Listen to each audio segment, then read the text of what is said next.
Fala galera, tudo bem com vocês? Sejam muito bem-vindos mais uma vez, muito obrigado. Vamos dar continuidade ao nosso devocional, dessa vez falando sobre Romanos, no seu versículo 18, né? Capítulo 1, versículo 18, onde fala que todos nós somos indesculpáveis diante de Deus, né? Então vamos ler como é que diz as Escrituras. Diz assim: porque do céu se manifesta a ira de Deus sobre toda impiedade e injustiça dos homens, que detêm a verdade em injustiça. Porquanto o que de Deus se pode conhecer, nele se manifesta, porque Deus lhe manifestou. Porque as coisas invisíveis, desde a criação do mundo, tanto o seu eterno poder como a sua divindade, se estendem e claramente se veem pelas coisas que estão criadas, para que fiquem inexcusáveis. Portanto, tendo conhecido a Deus, não o glorificaram como Deus e nem lhe deram graças. Antes, em seus discursos, se desvaneceram e o seu coração insensato se obscureceu. Dizendo-se sábios, tornaram-se loucos e mudaram a glória de Deus incorruptível em semelhança da imagem de homem corruptível, e de aves, e de quadrúpedes, e de répteis. Por isso também Deus os entregou às concupiscências de seus corações, à imundícia, para desonrarem seus corpos entre si. Pois mudaram a verdade de Deus em mentira e honraram e serviram mais a criatura do que o Criador, que é bendito eternamente. Amém. Por isso Deus os abandonou às paixões infames, porque até as suas mulheres mudaram o uso natural, no contrário à natureza, e semelhantemente também os homens, deixando o uso natural da mulher, e se inflamaram em sua sensualidade uns para com os outros, homens com homens, cometendo torpeza e recebendo em si mesmos a recompensa que convinha ao seu erro. Pois é, pessoal, esse trecho ele é muito espinhoso para algumas pessoas e muita gente no meio evangélico, no meio cristão, eles não gostam de tocar nesse assunto porque é um assunto de fato espinhoso e um assunto que gera muito cancelamento, processos e etc. Mas com a graça de Deus eu não posso me furtar de falar a verdade. Primeiro, nesse trecho, o mais interessante é que ele começa falando que todo mundo é indesculpável. Ninguém vai chegar diante de Deus com alguma desculpinha. Ah, Senhor, mas eu não te servi, eu não te adorei por causa disso, por causa daquilo. Não, vai ser todo mundo culpado diante de Deus, aqueles que não adoraram a Deus. Às vezes a gente pergunta, pô, mas e aquele índio lá na Amazônia que não adora a Deus, nunca nem sequer ouviu falar do Evangelho, nunca ouviu falar de Jesus, como é que esse cara vai para o céu? A resposta está aqui. Deus se manifestou a todos os homens por meio da sua natureza, da sua criação, né? Dos seres que vivem em volta, dos animais, da sua grandiosidade, da criação, da beleza mesmo de todo o universo, de como que o universo foi criado. E, portanto, por meio dessas maravilhas, o homem deveria identificar que existe sim um Criador, um Deus e um Salvador. Mas esses homens, eles não fizeram isso. Então, por isso, eles não terão justificativa no grande dia, no dia do julgamento. Ah, mas eu não conheci falar assim. Nunca ouvi falar, mas a natureza revela o próprio Deus, revela a grandiosidade do nosso Deus. Portanto, ninguém vai chegar diante de Deus inocente. Aqueles índios que vivem lá afastados, aquelas civilizações mais distantes, já houveram pessoas que morreram sem sequer ouvir o evangelho de Deus, mas não adoraram a Deus. Pelo contrário, ele fala aqui, né? Ao invés de você adorar ao Deus verdadeiro, a um Deus, adoraram a própria criação. Fizeram imagens de homens. Será que isso tem alguma coisa a ver com algumas religiões por aí? Fizeram imagem de homens, imagem de animais e começaram a adorar. Até o próprio povo de Israel, né, o povo de Deus, quando saiu do Egito, que Moisés estava demorando a voltar, fizeram uma estátua, né, um bezerro de ouro e começaram a adorar o bezerro. O homem ele tem claramente no seu ser a necessidade de adoração. O problema é que muitas vezes o homem ele direciona a sua adoração para um local completamente errado, um local de afronta, de desagrado a Deus, né?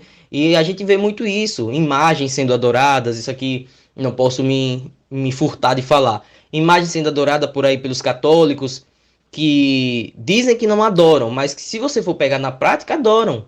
Fazem rezas para as imagens, para os santos, pagam promessas, porque se não fosse uma adoração, muitos católicos dizem que tem as imagens simplesmente por venerar, né? Por uma lembrança e etc. Mas Se for para lembrar da pessoa, então por que uma pessoa caminha quilômetros e quilômetros de joelhos ou até mesmo descalços para poder pagar uma promessa que fez para alguém que já morreu, né? Porque os discípulos de Jesus já morreram todos, os santos todos já morreram.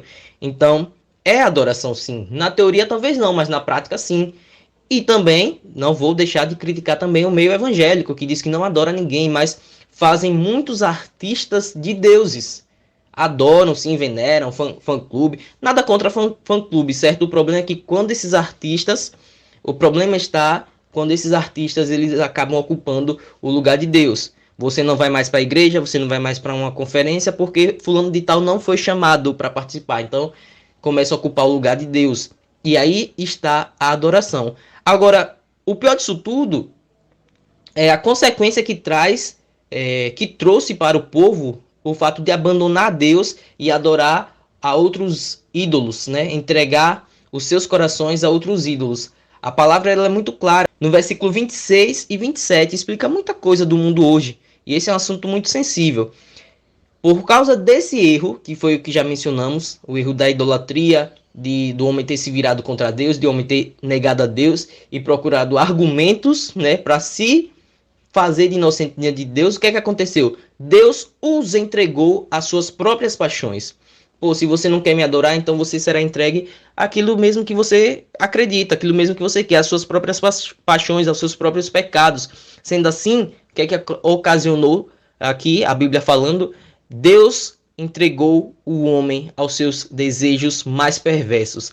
As mulheres trocaram o uso das suas relações naturais, se envolvendo com elas próprias, né? Mulher com mulher, homem com homem, endossando assim a homossexualidade, né? Que é o que a gente vê hoje em dia, que segundo a palavra de Deus e para os cristãos, tanto católico quanto evangélico, é um pecado. E eu quero abrir um parêntese, eu não estou falando nada endossando homofobia, você bater em gays, você rejeitar gays, não deixar gays entrar em algum estabelecimento simplesmente pelo fato de serem gays. Não, nada disso. O que eu estou dizendo é que à luz da palavra de Deus, a homossexualidade, o homossexualismo, ele é um pecado mortal, não fisicamente, mas um pecado mortal na eternidade. Ou seja, você não vai poder desfrutar dos benefícios do paraíso de Deus, de morar com Deus, de ir para a eternidade com o Senhor Jesus, nesse pecado da homossexualidade. E aí eu queria abrir um parêntese, que é já algo que foge um pouco do texto, mas eu acho que já que a gente está tocando num assunto um tanto polêmico, é válido mencionar isso aqui. Gays vão para o céu? Gays vão para o inferno? Como é essa questão? Olha, o pecado da homossexualidade é um pecado mortal, assim como a mentira, assim como o adultério, assim como todos os outros pecados que nós já temos conhecimento, a bebedice. Você ser gay não te faz um condenado, certo? Mas você vai precisar viver em abstinência, porque o pecado está em você praticar a homossexualidade. Você pode nascer, até hoje tentam explicar como é que é isso, nasce ou não nasce. Eu particularmente não acho que ninguém opte por ser gay. Pode ter alguém que opte, né? Mas isso eu acho que é a exceção da exceção. Mas no geral, a pessoa nasce com uma tendência homossexual e quando ela se percebe, ela já se vê desejando outra pessoa. Não sei se isso é uma questão de DNA ou talvez algo psicológico, algo nesse sentido, mas o fato é que a pessoa não escolhe. Agora, praticar a homossexualidade, você escolhe. Você pode viver em abstinência, se guardando, pô, eu tenho tendências a desejar uma pessoa do meu próprio sexo, mas eu sou um cristão, o que é que eu faço? Viver para Deus, ignorar esse pecado, viver no celibato. Essa é a alternativa. Agora, o problema de hoje em dia das igrejas é que as pessoas não querem negar a si mesmo, pegar a sua cruz e carregar e seguir a Jesus. As pessoas querem que a Bíblia se molde às suas próprias vontades, que as igrejas se moldem às suas próprias vontades, e aí é tapar o sol com a peneira. Porque não é porque tem igreja hoje que se diz, não são, se diz evangélicas, que aceitam homossexualidade, que aceita a sua forma de viver, que não confronta o seu pecado, que você está vivendo na maior paz aqui na terra, digamos assim, de confronto de pecados, que você vai chegar lá no céu e você vai ter algum espaço lá não, você vai ser condenado, você vai para o inferno. Essa que é a realidade. E muita gente busca conforto aqui na terra, eu quero ser aceito, eu quero me batizar, mas eu não quero deixar de ser homossexual. Hoje em dia tá na moda. E o pastor que se recusar a se batizar tá sendo processado e etc, etc. Então, viver no conforto aqui na Terra, meu amigo, é passageiro. Vai durar quanto tempo? 100 anos? 110 anos? 90 anos? O tempo que você viver? Mas uma eternidade no inferno não compensa. Então, o ser humano, Deus entregou o ser humano às suas próprias paixões, né? A soberania de Deus é uma coisa fantástica, porque o próprio Deus, o próprio Espírito Santo é que convence o homem do pecado, da justiça e do juízo. Aqueles a quem o Espírito Santo não convenceu são aqueles que não se converterão.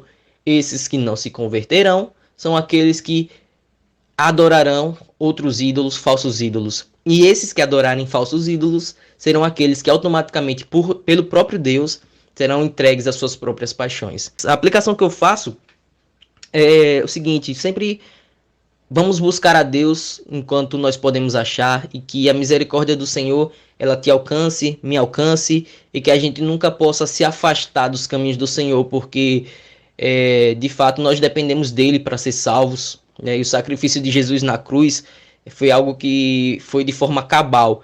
Jesus não morreu na cruz de forma que possibilitou a sua salvação. Ele morreu para te salvar de fato.